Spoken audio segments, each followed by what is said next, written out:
The Ashworth ball of 1818 would be remembered for many years hence,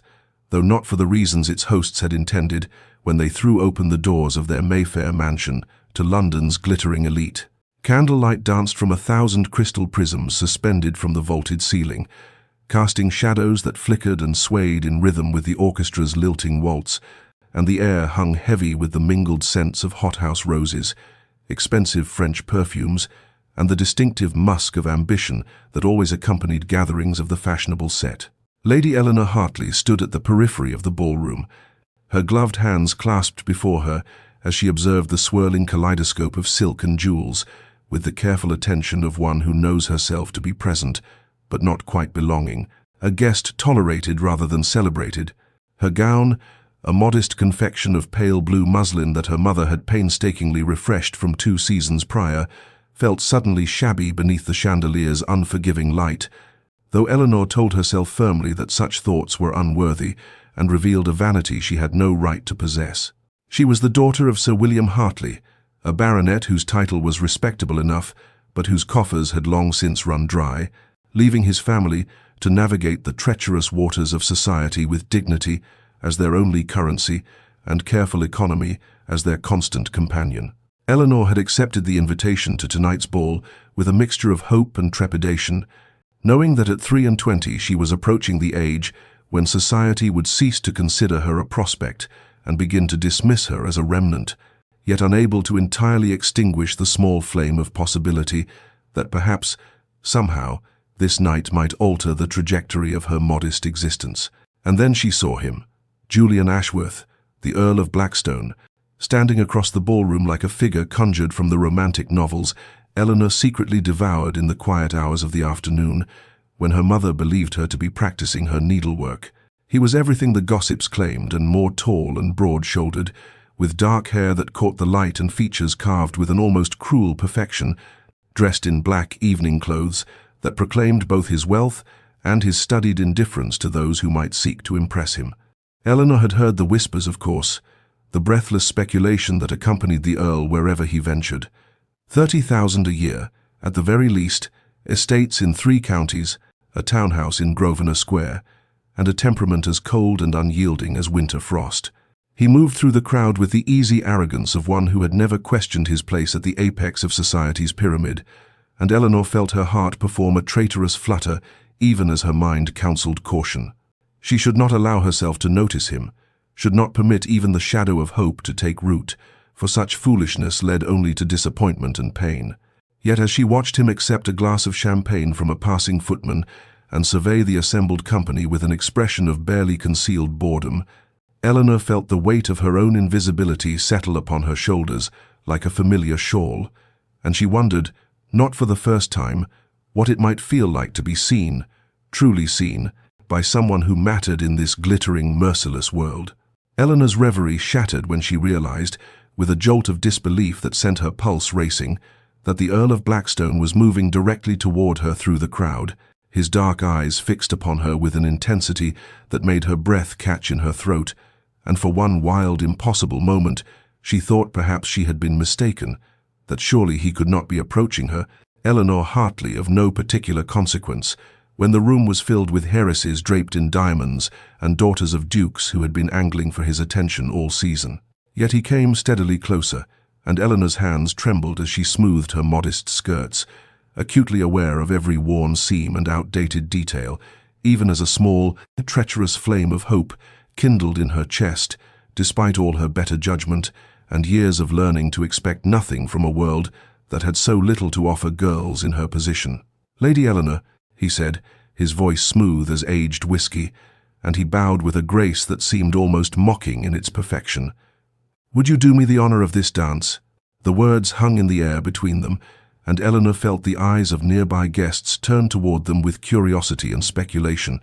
for the Earl of Blackstone did not dance with penniless baronets' daughters, did not notice girls who wore refreshed gowns and carried no dowry, and yet here he stood, his hand extended, waiting for her answer.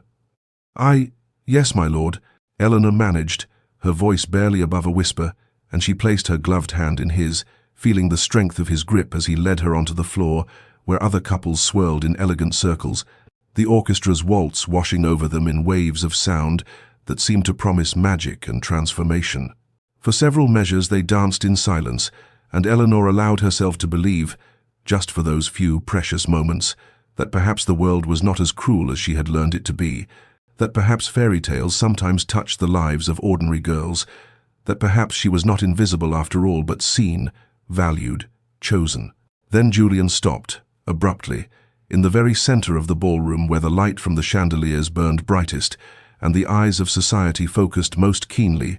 and Eleanor felt her stomach drop as she saw something shift in his expression, a coldness descending like frost upon glass. "Tell me, Lady Eleanor," he said, his voice carrying across the sudden hush that had fallen among the nearest couples, loud enough that heads turned and the whispers began immediately.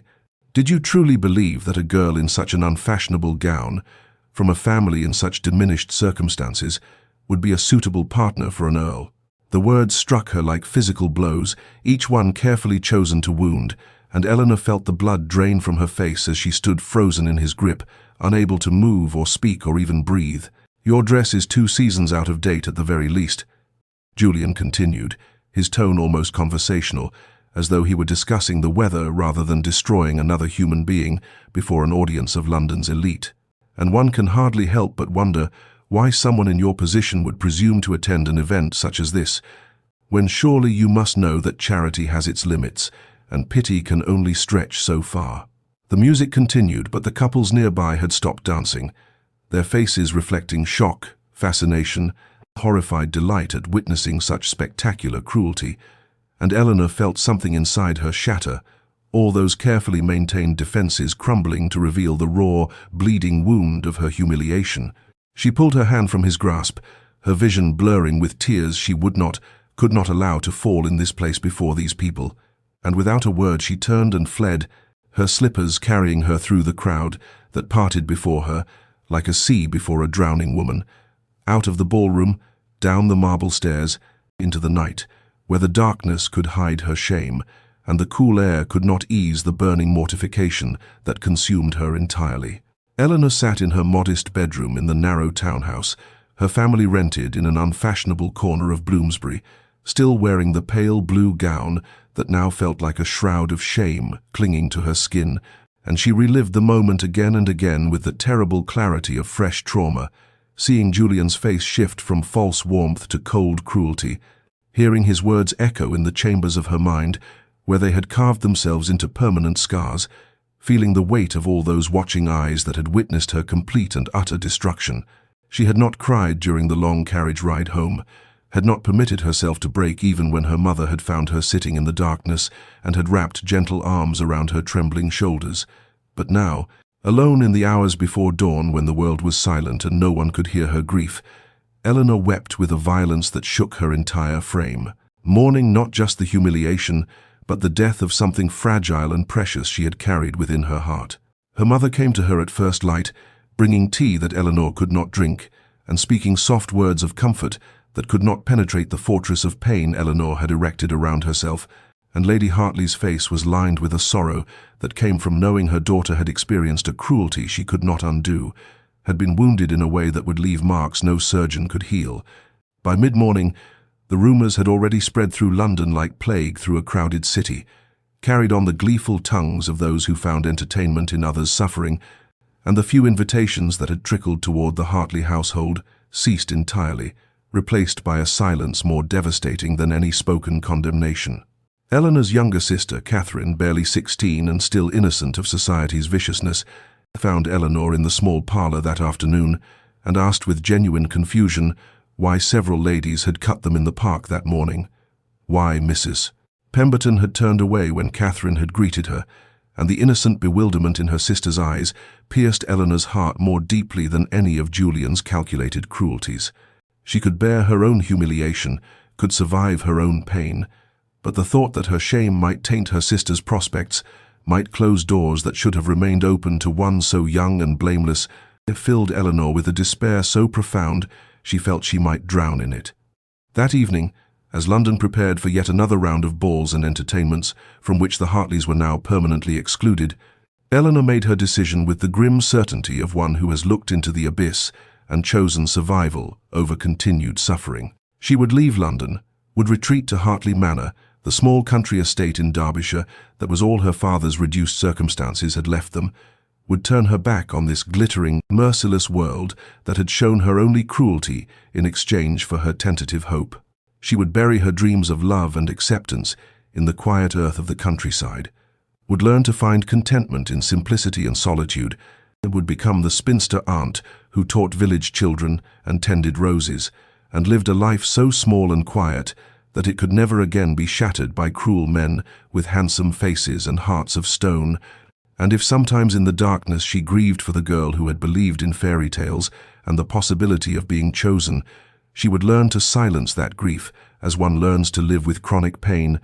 accepting it as the price of having been foolish enough to hope in a world that reserved its kindness for those born with fortune and crushed those who dared to reach beyond their station. 3 months had passed since Eleanor fled London's glittering cruelty, and she now stood in the kitchen garden of Hartley Manor with soil beneath her fingernails and the September sun warm upon her shoulders, tending the herbs that grew in neat rows along the stone wall, where generations of Hartley women had cultivated rosemary and thyme and lavender that filled the air with scents that spoke of home and healing rather than expensive perfumes, that masked the rot beneath society's elegant surface. The manor itself was modest, a grey stone structure with mullioned windows and ivy climbing its western face, set in the rolling hills of Derbyshire, where the landscape stretched in shades of green and gold, where sheep dotted the distant fields, and the village of Ashworth lay nestled in the valley below with its ancient church and market square, and simple people who measured worth in kindness rather than quarterings and dowries. Eleanor had found, to her surprise,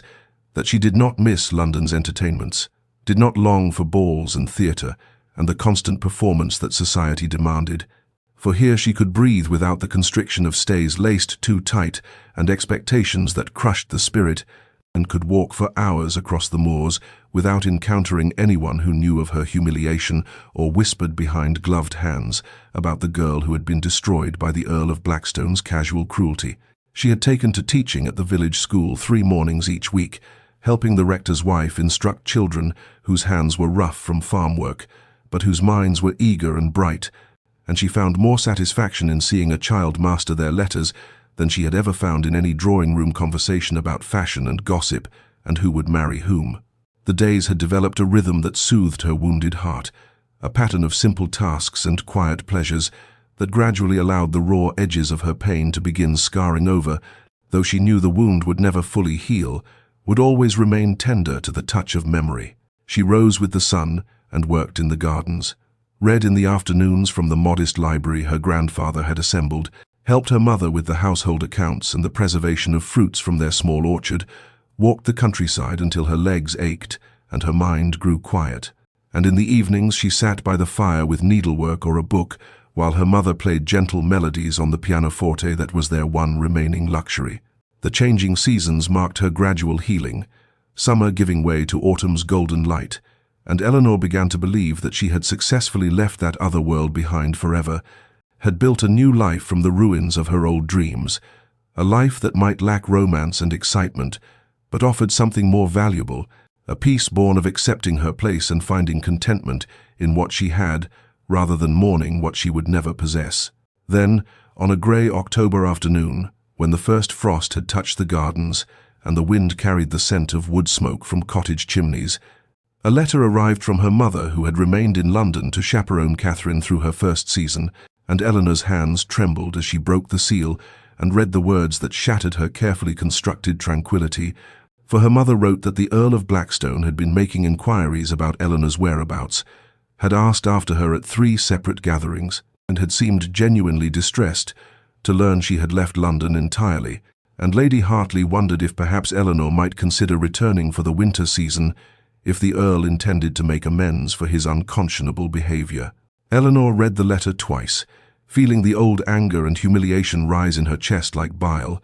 and then she crossed to the fireplace where a small blaze burned against the autumn chill and held the paper to the flames, watching as her mother's careful script blackened and curled and turned to ash, destroying any possibility that Julian Ashworth's belated regret might reach across the miles to disturb the sanctuary she had built in this quiet corner of England, where earls and their cruelties could not touch her. Julian Ashworth sat in the library of his London townhouse 6 weeks after the ball,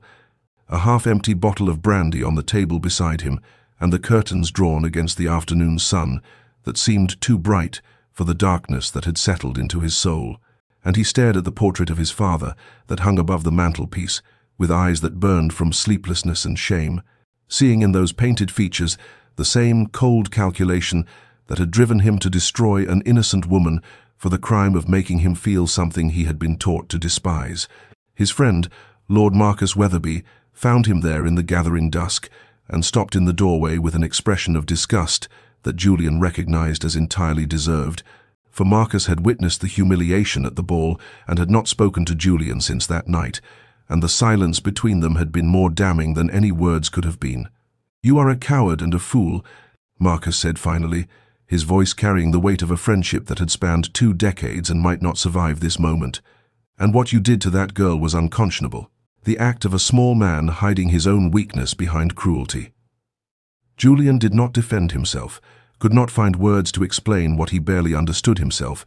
and instead he poured another measure of brandy with hands that trembled slightly, and drank it down like medicine that could not cure the sickness eating at his heart. The truth had come to him slowly, over these weeks of self-imposed isolation, emerging from beneath layers of pride and conditioning, like bones surfacing through eroding soil, and the revelation had been devastating in its simplicity. He had humiliated Eleanor Hartley because he had been genuinely attracted to her, and had felt his carefully constructed walls begin to crack when she smiled at him across the ballroom, had recognized in her something real and warm that terrified him more than any battlefield ever had. She was unsuitable, his father's voice echoed in his mind, a baronet's daughter with no fortune and no connections, exactly the sort of woman a sensible earl would bed in private, but never acknowledge in public, and Julian had internalized these lessons so thoroughly that when confronted with a woman who made him want to choose heart over duty, he had lashed out with the viciousness of a wounded animal defending itself against kindness. His father's deathbed words came back to him now with bitter clarity. The old earl's final instruction that Julian must marry for advantage and never let sentiment cloud his judgment, must remember that love was a luxury the nobility could not afford, and Julian had nodded and promised and locked away every tender impulse behind walls of ice that he had believed would protect him from the weakness that had destroyed lesser men. But those walls had not protected him, had instead made him into something monstrous, a man who would crush a gentle woman's spirit rather than admit he was capable of feeling anything beyond cold calculation, and the cost of that protection had been his own humanity. Marcus crossed the room and took the brandy bottle away, setting it beyond Julian's reach with the firmness of one who had earned the right to such interventions. "She has left London," Marcus said, watching Julian's face for reaction, "gone to her family's estate in Derbyshire, and by all accounts does not intend to return. And can you blame her when you destroyed her reputation and her confidence in front of half the ton?" Julian felt something crack inside him at these words, a final breaking of the facade he had maintained even to himself, and he understood with devastating clarity that he had not merely hurt Eleanor Hartley, but had driven away the one woman who had ever looked at him and seen something worth caring for beneath the title and the wealth and the practiced charm. He had spent weeks telling himself that his guilt was merely the natural response of a gentleman who had behaved badly, that it would fade with time and distance, but now he recognized it for what it truly was. The grief of having destroyed his own chance at something real because he had been too cowardly to reach for it. "I must find her," Julian said, the words emerging hoarse and raw, carrying the weight of a decision that felt like stepping off a cliff into unknown depths. "I must beg her forgiveness and somehow, though I deserve nothing, convince her that I am not the man she saw that night, or rather, that I need not remain that man if given the chance to become something better." Marcus studied him with eyes that had seen through Julian's pretenses since they were boys at Eton, and finally nodded slowly, perhaps recognizing that some transformations could only come through the painful work of making amends for past cruelties and earning back what one had carelessly destroyed. Julian arrived at Hartley Manor on a cold November morning, when frost clung to the bare branches, and his breath misted in the air, having ridden through the night from London, with a desperation that bordered on madness, and he stood before the modest stone house, with its weathered facade and simple gardens gone dormant for winter,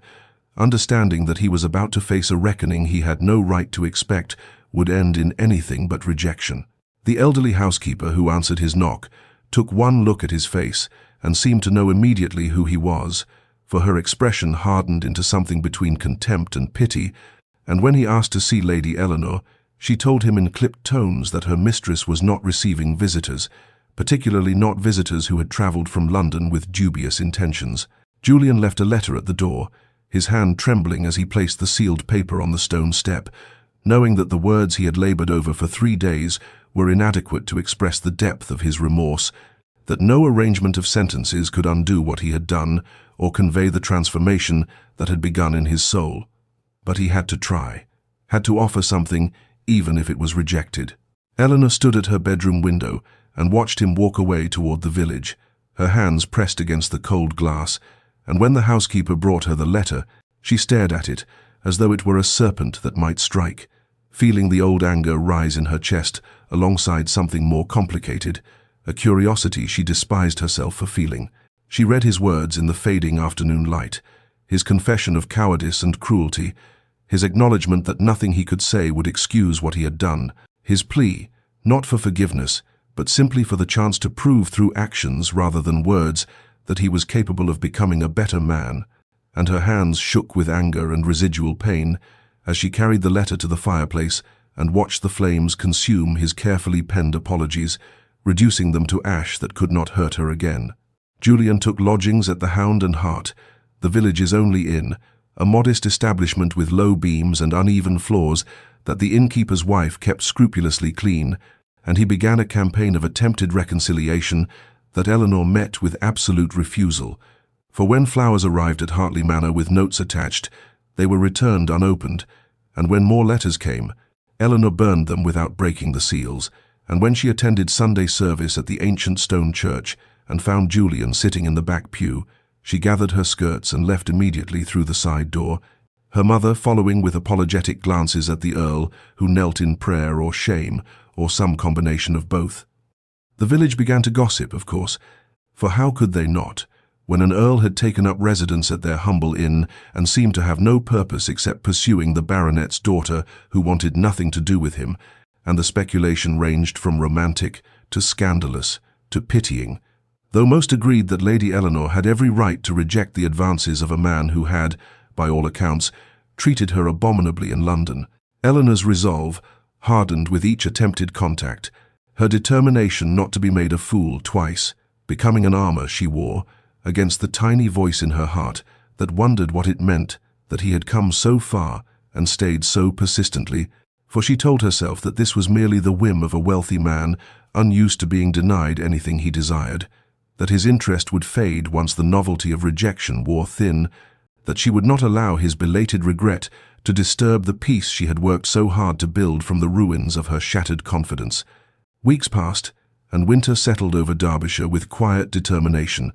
blanketing the countryside in frost and early darkness, and Julian remained at the Hound and Hart, though Eleanor had given him no encouragement whatsoever, no sign that her heart had softened even marginally toward the man who had destroyed her confidence and driven her from London society. But something in his approach had changed, for he no longer sent flowers or letters or attempted to force encounters at church, and instead he simply became a presence in the village, a man who rose early and worked alongside the farmers, repairing stone walls damaged by autumn storms, who donated generously to the village school so that the children might have proper books and slates, who spent long hours helping old Thomas the blacksmith with heavy work that had become too much for aging joints and failing strength. Eleanor observed these activities from a distance with suspicion hardening her heart against any interpretation that might suggest genuine transformation, for she told herself that this was merely performance and the calculated generosity of a wealthy man attempting to buy his way into her good graces by impressing the simple country folk who surrounded her. She watched from her bedroom window as he worked in the December cold, his fine coat discarded, and his shirt sleeves rolled up as he hauled timber for the widow Morrison's new fence, and she told herself that no earl would truly debase himself with manual labor unless it served some ulterior purpose, unless he believed that these demonstrations of humility would somehow erase the cruelty he had inflicted upon her in that glittering ballroom a lifetime ago. One rainy afternoon in late December, when the sky hung low and grey, and the roads had turned to rivers of mud, Eleanor was returning from the village school where she had been teaching the youngest children their letters, and she came upon a scene that stopped her in the shelter of an ancient oak, hidden from view, but able to observe clearly what unfolded before her. Old Mrs. Weatherstone, who must have been 70 if she was a day, and whose stubbornness was legendary throughout the county, had attempted to bring her cart to market despite the worsening weather, and now the wheel had broken and spilled her carefully wrapped butter and cheese into the mud, and she stood there in the rain looking lost and frightened in a way that Eleanor had never seen from the formidable old woman. Julian appeared from the direction of the inn, his hair already plastered to his head by the downpour, and he did not hesitate or call for servants or stand at a distance, offering useless sympathy, but instead he knelt directly in the mud and began gathering the scattered goods, speaking to Mrs. Weatherstone in tones too low for Eleanor to hear, but gentle enough that the old woman's expression shifted from distress to something approaching relief. He worked for nearly half an hour in the cold rain, rigging a temporary repair to the wheel with rope and pieces of wood scavenged from a nearby fence, his fine clothes ruined beyond redemption and his hands bleeding from splinters. And never once did he glance around to see if anyone was watching. Never once did his manner suggest that he was performing for an audience, or expecting gratitude or recognition for his assistance. Eleanor watched from her hidden vantage point and felt something crack in the armor she had built around her wounded heart, a tiny fissure that let in the possibility, terrifying and unwelcome, that perhaps people could truly change, that perhaps the man kneeling in the mud, helping an elderly woman salvage her livelihood, was not the same man who had publicly humiliated her for sport, and this realization frightened her more than continued hatred ever could, for hatred was safe and familiar, while the alternative required a vulnerability she was not certain she possessed anymore. 6 weeks after Julian's arrival in the village, Eleanor set out on her customary afternoon walk through the winter landscape, following the familiar path that wound past frost-covered fields and skeletal trees whose bare branches reached toward a sky heavy with the promise of snow, and she had gone perhaps a mile from Hartley Manor when the first drops began to fall. Not snow, as she had expected, but cold rain that quickly intensified into a downpour that soaked through her cloak within minutes and turned the path beneath her feet into treacherous mud. She quickened her pace toward home, but the storm strengthened with startling ferocity, the wind driving sheets of icy rain that stung her face and made it nearly impossible to see more than a few feet ahead, and she was considering taking shelter beneath the inadequate canopy of an oak when she heard her name called through the tempest and turned to see Julian running toward her from the direction of the village, his coat already drenched and his hair plastered to his forehead. "There's a barn just ahead," he shouted over the roar of wind and rain, pointing toward a structure she could barely discern through the grey curtain of the storm. And though every instinct told her to refuse his assistance and continue alone,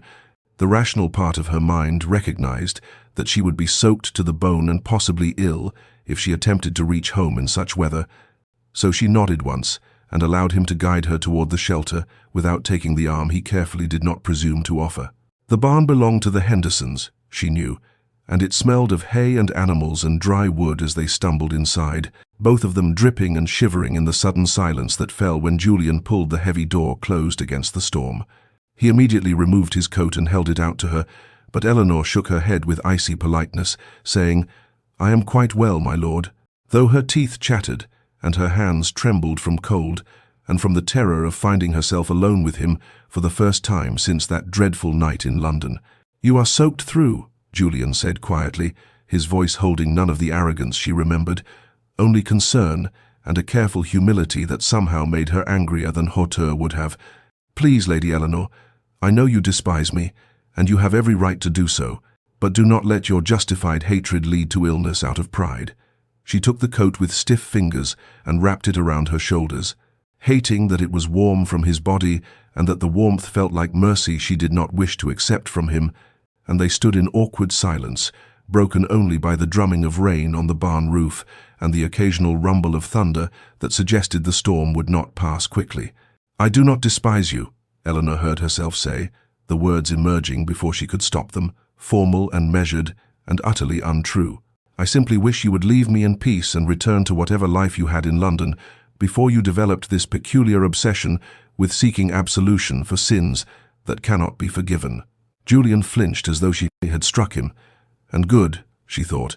let him feel even a fraction of the pain he had caused her. But when he spoke, his voice remained steady and low and terrible in its sincerity. "I do not expect forgiveness," he said, standing at a careful distance that acknowledged her need for space. "I know that what I did was unforgivable, that I destroyed something precious for reasons that had nothing to do with you and everything to do with my own cowardice and fear. And I know that no apology, no matter how genuine, can undo the harm I caused or restore what I took from you that night." The rain continued its relentless assault on the barn, and Eleanor found herself trapped not just by weather, but by the intensity of his gaze, by words that stripped away the easy anger she had been nursing and forced her to confront the more complicated truth that part of her, a part she despised, wanted desperately to believe that transformation was possible and that people could change, that the man standing before her was not simply performing remorse, but genuinely understood the magnitude of his cruelty and the depth of her pain. Months later, when autumn arrived and painted the Derbyshire countryside in shades of amber and gold, Julian remained in the village, though Eleanor had given him no explicit encouragement beyond that single conversation in the barn during the storm,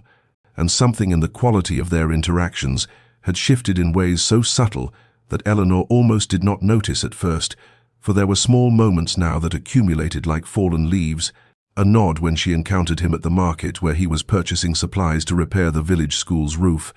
a brief greeting exchanged after Sunday service when their paths crossed at the church gate and neither fled from the other's presence, and a moment when their eyes met across the village green, and he smiled with such careful gentleness that she found herself unable to sustain her icy composure and looked away, not in anger but in confusion at the warmth that threatened to bloom in her chest. Her younger sister Catherine arrived for a fortnight's visit in late September, full of London gossip and sisterly concern, and she observed Julian from a distance before pronouncing with characteristic directness that he seemed genuinely altered from the arrogant man who had destroyed Eleanor's reputation, that his work in the village appeared sincere rather than performative, and that perhaps Eleanor should consider the possibility that forgiveness might free her as much as it would absolve him. "You still love him," Catherine said one evening as they sat before the fire, her voice gentle but certain, "or perhaps you love the man he has become, which is not quite the same thing but might be better, for we cannot build futures on who people were but only on who they choose to be now." Eleanor denied it, of course, but the words haunted her in the days that followed, particularly one golden afternoon when she was walking past the village common and saw Julian with a group of children, teaching them to fly kites. He had evidently constructed himself, his coat discarded and his laughter genuine, as a little girl's kite soared higher than all the others, and she shrieked with delight. He looked up and saw Eleanor watching, and for a moment neither moved, and then the little girl tugged at his sleeve, demanding his attention, and he turned back to the children. But something in that brief exchange struck Eleanor with unexpected force, for she saw in that scene the ghost of dreams she had once harbored before that terrible night in London, dreams of family and children and a man who would be not just husband but partner, dreams, she had thought, crushed beyond revival, but which now stirred painfully in her heart, like spring flowers pushing through frozen ground. That night she lay awake in her bed at Hartley Manor and thought about the difficulty of opening a wounded heart, about how much easier it was to remain encased in protective ice than to risk the vulnerability of thawing, about whether she possessed the courage to believe that transformation was genuine and lasting rather than temporary performance, and she wondered whether she was protecting herself from further harm or simply punishing them both for sins that perhaps had been sufficiently atoned for through sustained action and patient devotion, and she found no answers in the darkness, but only questions that would not let her rest. The turning point arrived in mid-October when Mrs. Weatherby, Eleanor's elderly neighbour who lived alone in a cottage at the edge of the village, fell gravely ill with a fever that left her bedridden and delirious, and word spread quickly through the small community that the old woman had no family to care for her and that the village women were taking turns sitting with her through the long nights. Eleanor arrived at the cottage one grey afternoon with a basket of medicines and broth, prepared to take her turn at the sickbed, and she stopped in the doorway when she saw Julian already there, slumped in a chair beside Mrs. Weatherby's bed, with dark circles beneath his eyes, and his shirt sleeves rolled up, his coat discarded and his cravat loosened as though he had been there for many hours without rest, and in his hands he held a worn book from which he was reading aloud in a low, steady voice, though the old woman appeared to be sleeping. He looked up when Eleanor entered, and she saw exhaustion in every line of his face, but he simply nodded to her and continued reading until he reached the end of the chapter, then carefully marked the page and set the book aside before rising to greet her with the same careful formality he always maintained in her presence. "She has been asking for you," he said quietly, gesturing toward the sleeping woman. "The fever breaks and returns in cycles, and in her lucid moments, she speaks of how kind you have been to her, how you bring her vegetables from your garden and read to her on Sunday afternoons."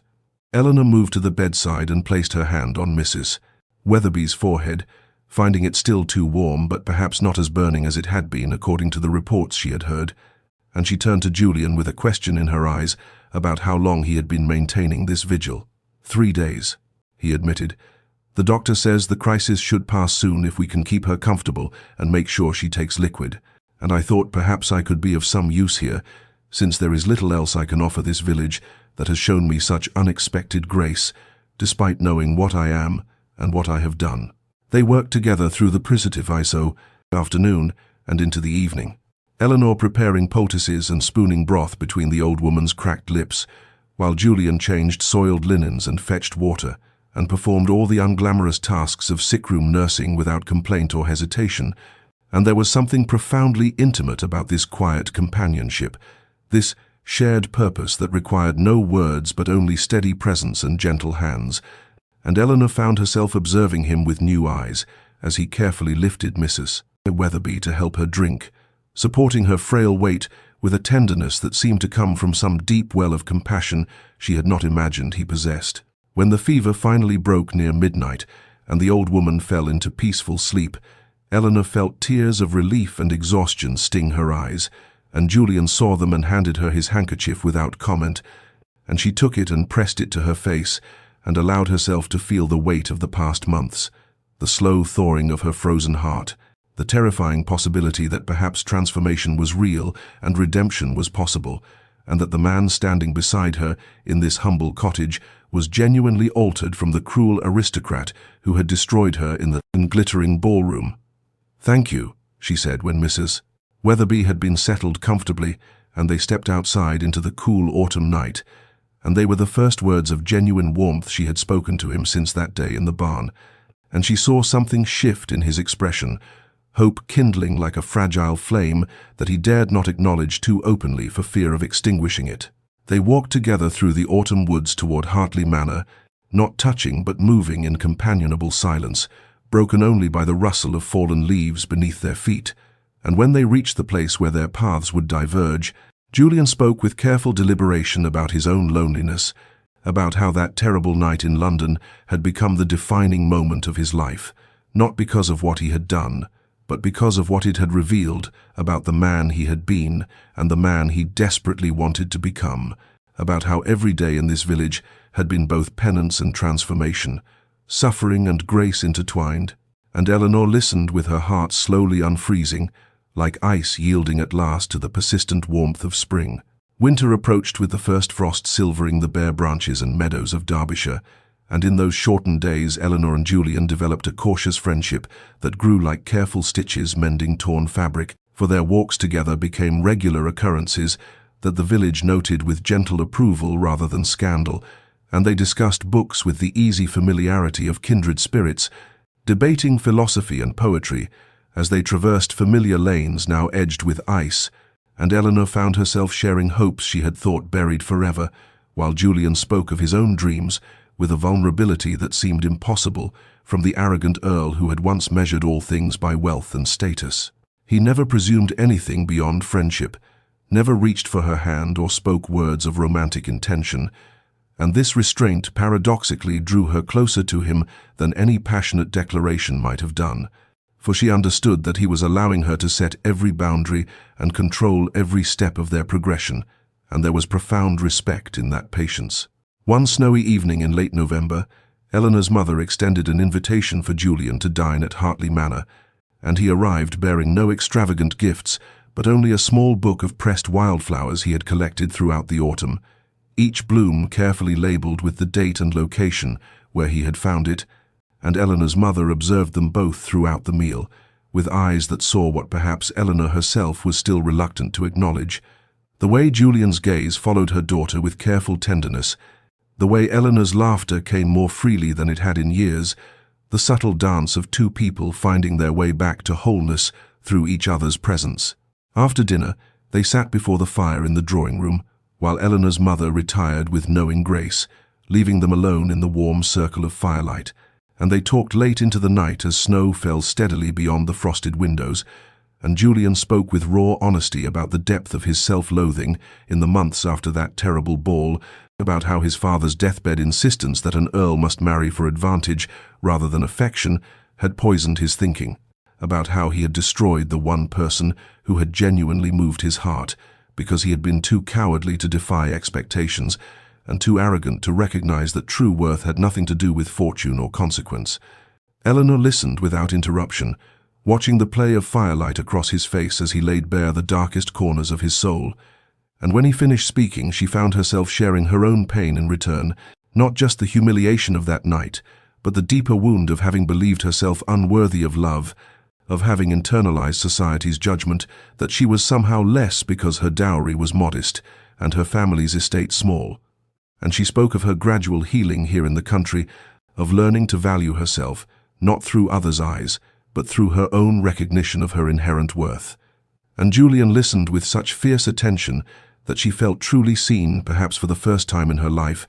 not as an ornament or a social inferior, but as a complete and valuable human being whose thoughts and feelings mattered profoundly. When the clock struck midnight and the fire had burned low to glowing embers, Julian rose to take his leave, and Eleanor walked with him to the door where fresh snow had drifted against the threshold, and he paused there in the cold hallway and said simply that knowing her, truly knowing her, had been the greatest privilege of his life, and she felt something shift irrevocably in her chest, the last defensive wall crumbling at last to reveal the truth. She had been protecting herself from acknowledging that she trusted him now in ways she had thought impossible, that transformation was real and sustained and worthy of belief. The Christmas season arrived with the village transformed into something from a pastoral painting, every cottage adorned with holly and ivy, and the small stone church, where Eleanor had found solace during her darkest days,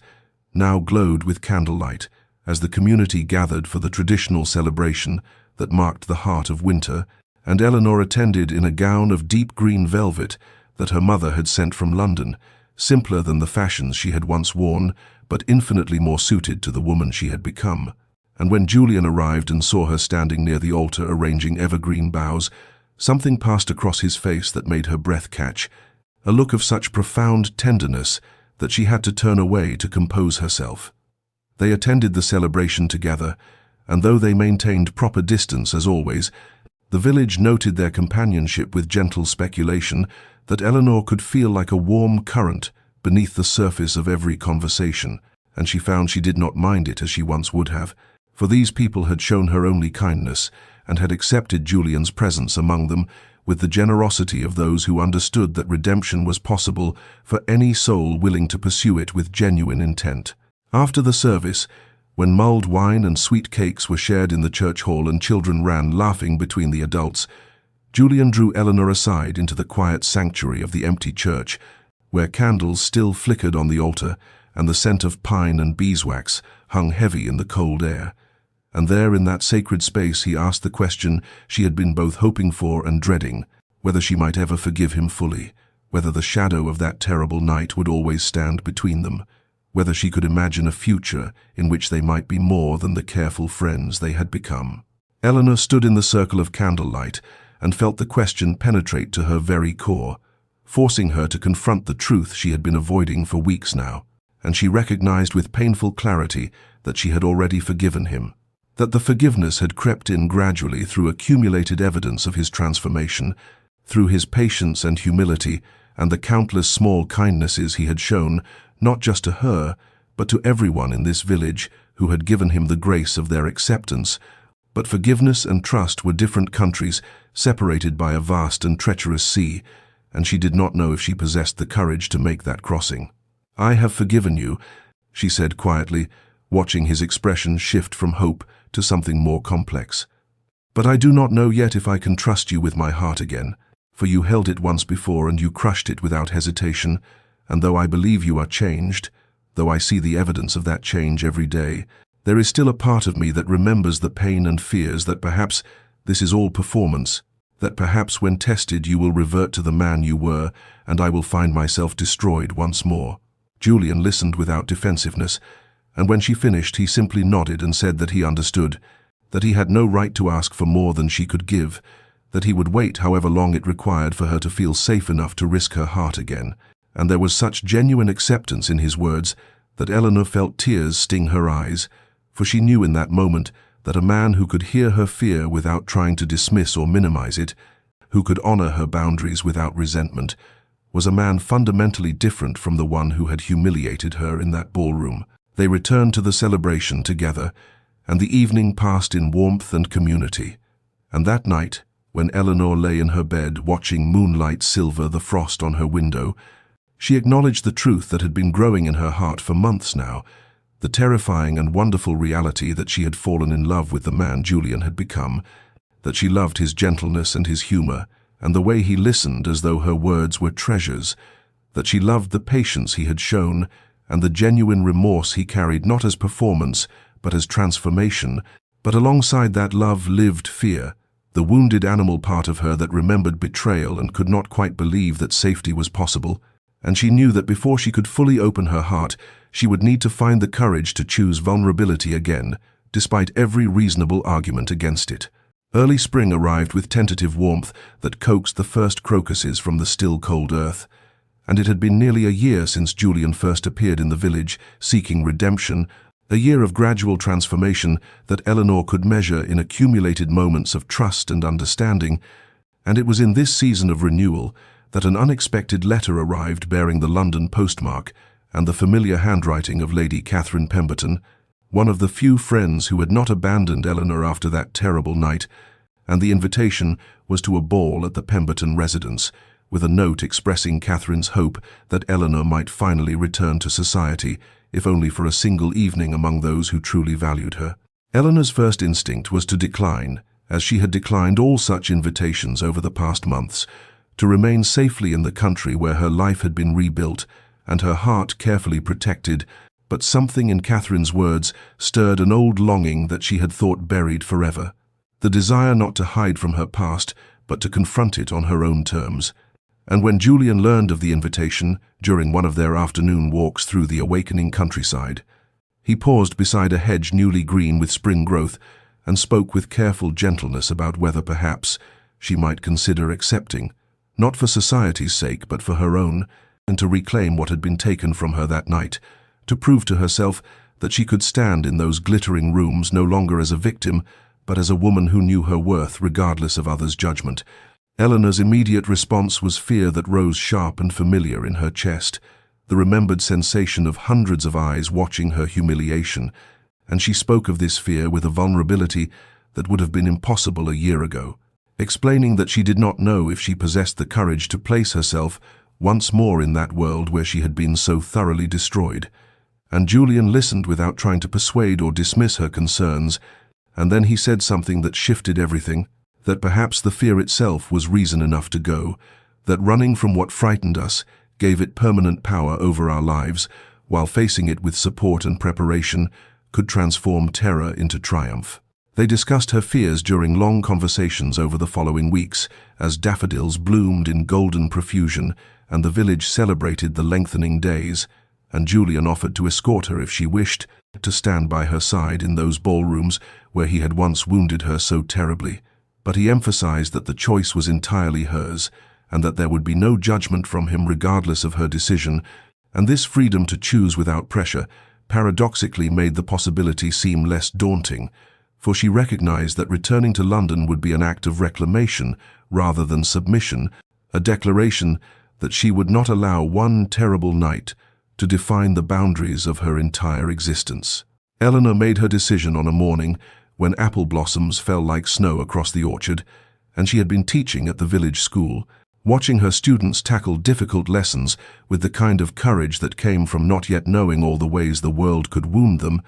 and she realized that she had spent 3 years building strength and self-knowledge in this peaceful refuge, and perhaps it was time to test whether that foundation was solid enough to withstand the scrutiny of the society that had once rejected her. And she wrote to Catherine, accepting the invitation with hands that trembled only slightly, and she told Julian that evening that she would return to London, but she would do so on her own terms, as the woman she had become, rather than the frightened girl she had been. And in his eyes, she saw pride and something deeper that made her heart race with anticipation and residual fear in equal measure. The preparation for London became a careful undertaking that occupied the weeks between Eleanor's decision and the actual journey, and though her mother sent fabric swatches and fashion plates from the city, suggesting that Eleanor commission new gowns in the latest styles, Eleanor recognized that the true transformation required was not one of silk and embroidery, but of inner fortification, the rebuilding of confidence that had been shattered 3 years prior in a moment of public cruelty. And so, while she did allow the village seamstress to update several of her existing gowns with fresh trim and more fashionable sleeves, she spent far more time preparing her mind and spirit for the ordeal of re-entering a society that had witnessed her destruction and had done nothing to defend her. She walked the countryside with fierce determination, as though she could absorb strength from the enduring hills and ancient trees, and she rehearsed in her mind how she would hold herself when the whispers began, how she would meet curious or cruel gazes with the dignity of a woman who no longer required external validation to know her worth. And Julian observed these preparations from a respectful distance, offering support when asked but never presuming to guide her choices, and when the time came for their departure, he made the decision to travel separately to London, understanding that she needed to reclaim this territory on her own terms rather than arriving under his protection like some fragile creature requiring a guardian. Eleanor journeyed to London with her mother in late April, when the city was alive with the excitement of the season's beginning, and as their carriage rolled through streets she had not seen in 3 years, she felt her pulse quicken with a complicated mixture of anticipation and dread, for though she had changed profoundly in her country exile, London remained exactly as she remembered it, beautiful and brutal, glittering with possibility and sharp with judgment, a place where reputations could be built or demolished with a single well-placed word. The Pemberton Ball arrived on a warm evening when the scent of lilacs drifted through open windows, and every fashionable family in London gathered in the magnificent ballroom that Eleanor entered, with her head high and her hand steady on her mother's arm, and she felt the moment awareness of her presence rippled through the crowd, the pause in conversations, and the turning of heads that she had anticipated and armored herself against, and some faces showed genuine pleasure at her return, while others displayed the avid curiosity of those hoping to witness fresh drama. But Eleanor found that she could meet all these gazes without the crushing shame that had once driven her into hiding, for she had spent 3 years learning that her value was not determined by the opinions of people who had never truly known her. Then the atmosphere in the ballroom shifted with Julian's entrance, and Eleanor's eyes found him across the expanse of polished floor and swirling dancers, as surely as a compass finds north, and she saw in his expression both nervousness and determination, and when he began to move through the crowd toward her with slow deliberation that allowed every person present to mark his intention, she felt her heart begin to race, not with fear, but with the profound recognition that this moment represented the convergence of separate journeys toward healing. And when he stopped before her and bowed with perfect courtesy and asked in a voice that carried just far enough for those nearby to hear whether she would honor him with a dance, Eleanor placed her hand in his and said yes, with a clarity that felt like reclamation, like the opening of a door she had thought permanently sealed. And as they moved together toward the center of the ballroom where 3 years ago he had destroyed her, she understood that she was walking not toward repetition of past pain, but toward the possibility of transformation, and that whatever happened in the next moments would be faced by a woman who had learned through suffering and solitude and gradual trust that she possessed reserves of strength she had never imagined in those innocent days, before she learned how deeply the world could wound. The waltz began with the familiar strains of music that Eleanor had not heard in 3 years, and as Julian's hand settled at her waist and her own hand rested upon his shoulder, she felt the weight of hundreds of eyes upon them, the collective attention of London society focused on this moment of public reunion between the man who had destroyed her and the woman who had survived that destruction, and Julian guided her through the opening steps with a grace that belied the tension she could feel in his frame, and he leaned close so that his words would reach only her ears amid the music and murmurs, and he spoke of how he had imagined this moment countless times during the long months of seeking her forgiveness, how he had dreamed of holding her thus, but had never dared believe she might grant him such mercy, and his voice carried the tremor of genuine emotion as he confessed that he loved her with a depth that terrified him, that she had become the measure against which he judged all his actions,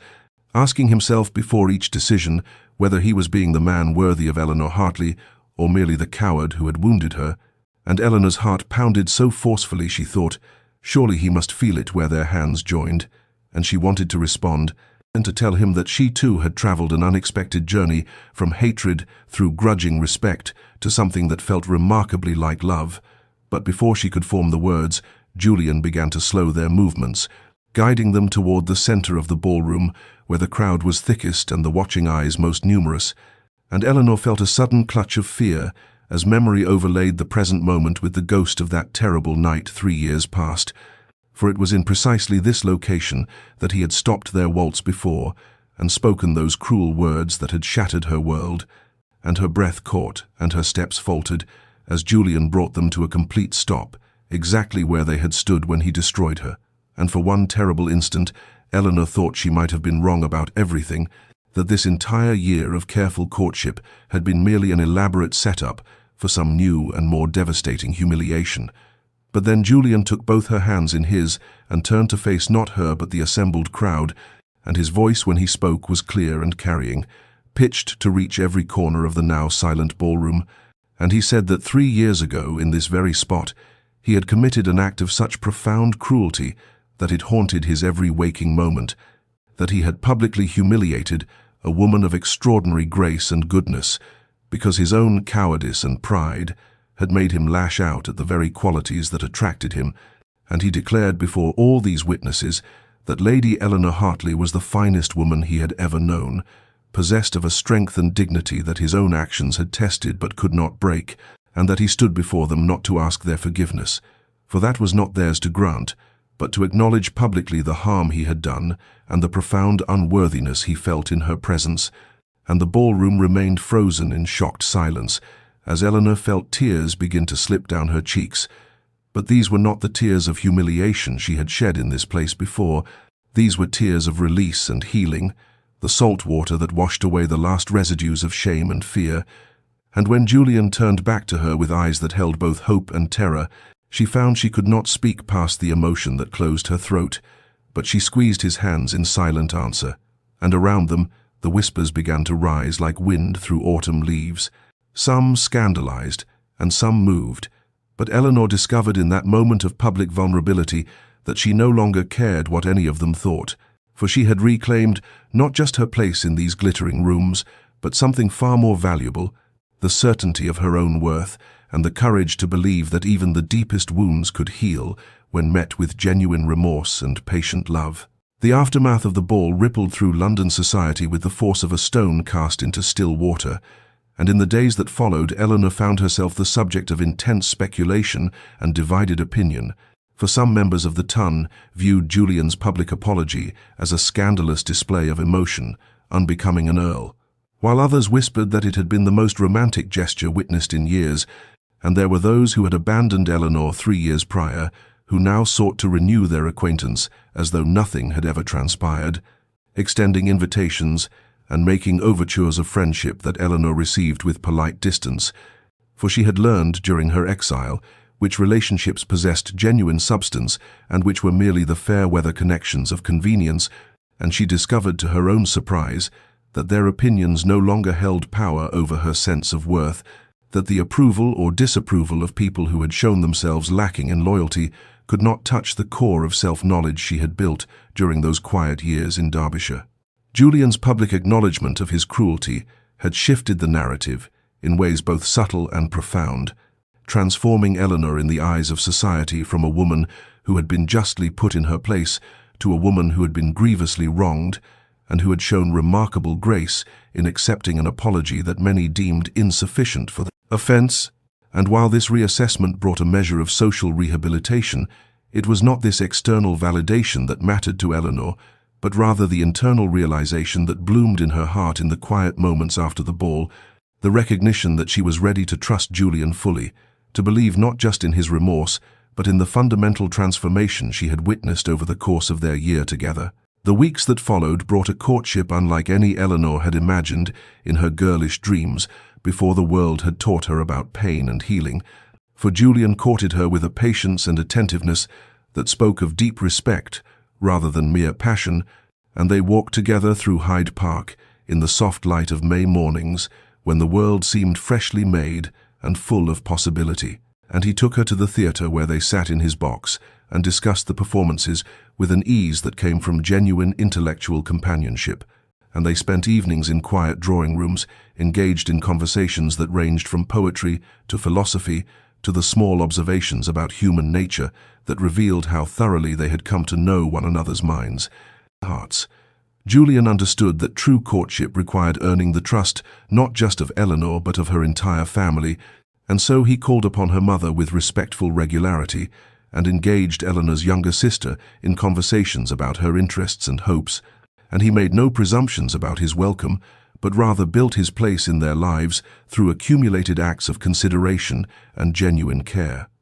And Eleanor's mother, who had held reservations born of protective love and memory of her daughter's suffering, found herself gradually won over by the evidence of sustained change. By the way Julian looked at Eleanor with reverence rather than possession, by his willingness to accept without complaint the slower pace and greater scrutiny that his past actions had earned. Eleanor found herself reflecting often during these weeks on the nature of transformation, both Julian's and her own, for she recognized that she was not the same woman who had fled London 3 years ago in shame and devastation, that the suffering she had endured and the solitude she had embraced had forged her into someone stronger and wiser, someone capable of discernment and forgiveness without sacrificing self-respect. And she saw, too, that Julian's change was not a temporary performance designed to win her hand,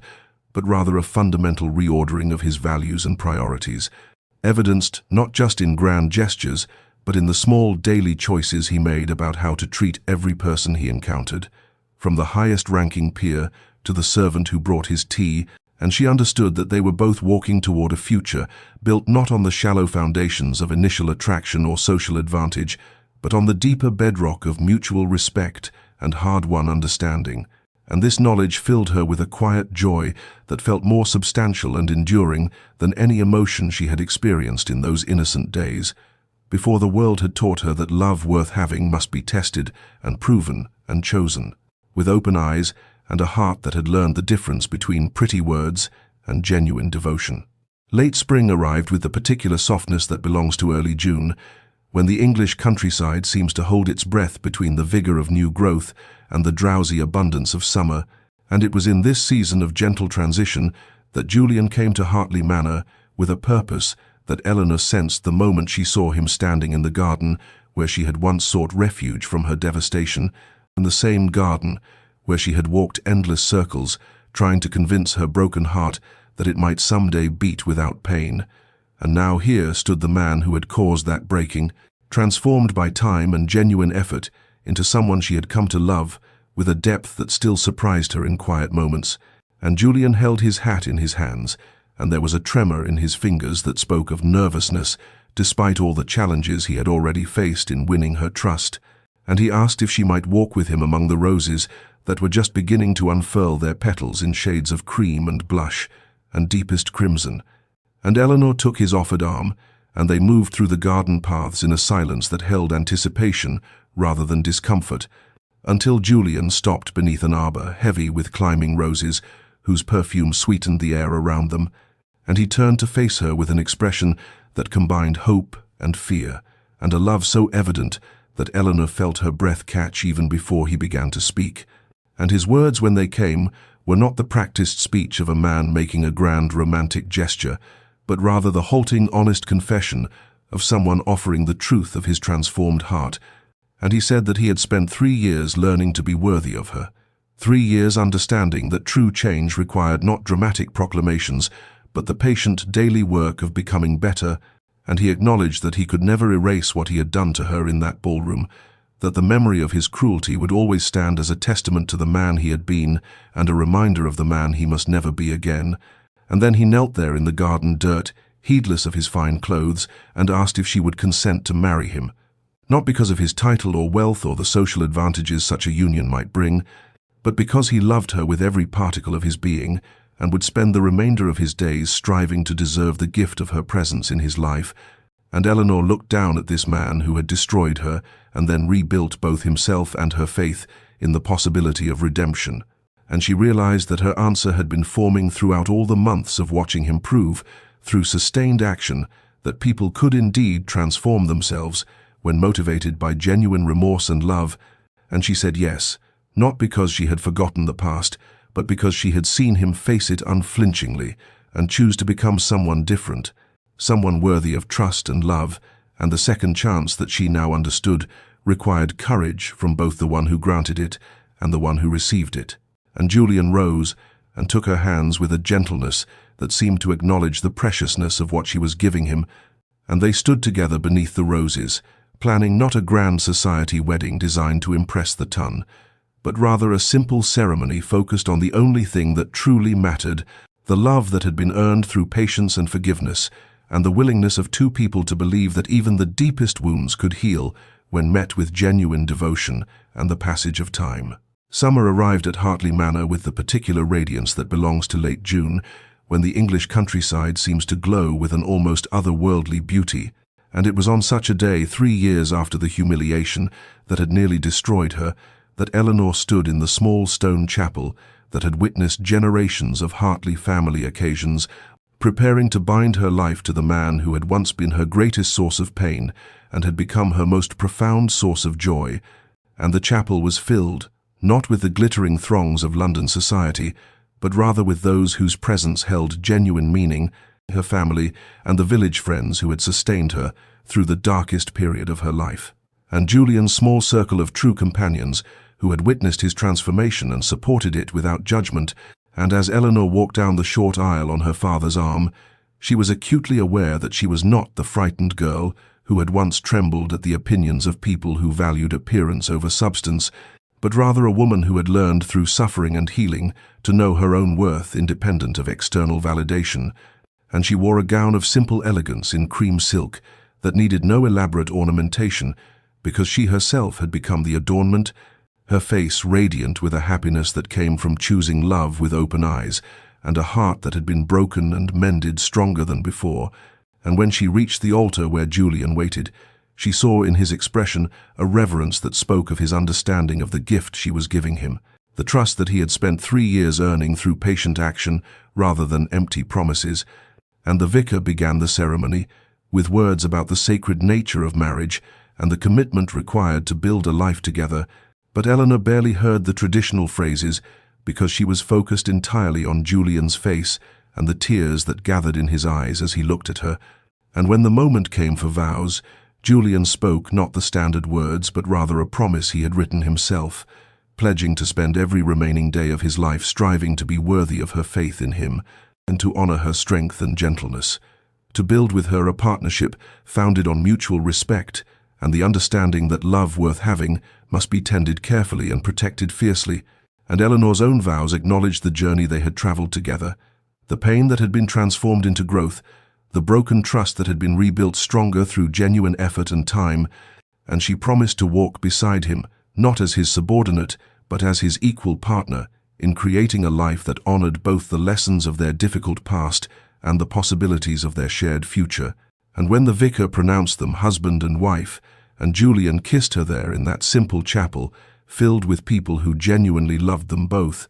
Eleanor felt a completion that had nothing to do with finally achieving the married state she had once dreamed of in her innocent girlhood, and everything to do with having found a love that had been tested and proven and chosen with wisdom, rather than naivete.